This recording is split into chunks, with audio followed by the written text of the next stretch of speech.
Day off ko nga pala ngayon. Kaso nakatulog ako kanina pag uwi ko galing trabaho. Kaya ngayong gabi lang ako makakaalis. Papunta ako ngayon sa room na nirerentahan namin ng girlfriend ko. Every time kasi na nagde-day off ako, doon na ako nag-i-stay.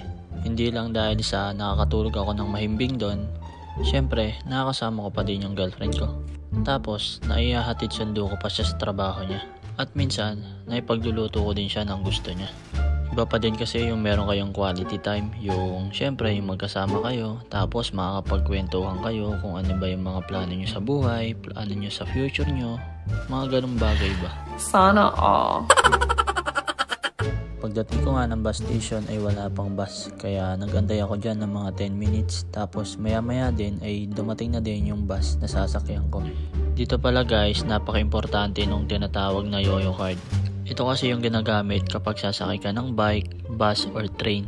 Kasi dito guys sa Taiwan ay ang gagawin mo lang ay lagi mo lang itatap yung yoyo card mo. At syempre kailangan may load din yung yoyo card mo. Makikita nyo dyan sa video yung may white tapos may blue. Dyan nyo itatap yung yoyo card.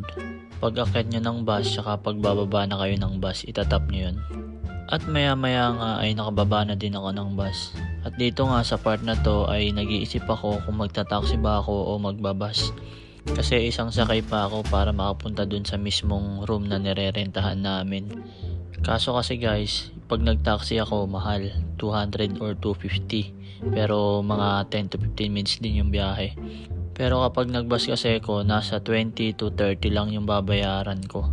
Tapos syempre dun sa yoyo card ko na ikakaltas yun. Pero syempre mas matagal yung biyahe kasi maraming estasyon yung dadaanan. Siguro mga nasa 25 to 30 minutes din yung biyahe. Kaya nakapag-desisyon ako na mag-bus na lang. At ayun nga, nagantay lang ako dyan ng mga 10 minutes. At habang nag-aantay nga ako ng bus ay nakakita ako ng eroplano. Kaya sabi ko sa sarili ko, 2 years pa bago ka ulit makasakay dyan. Late na nga rin pala ako nakauwi niyan, kaya pagka-uwi ko ay natulog na din ako. So yun lang guys, maraming salamat sa panonood. Bye bye!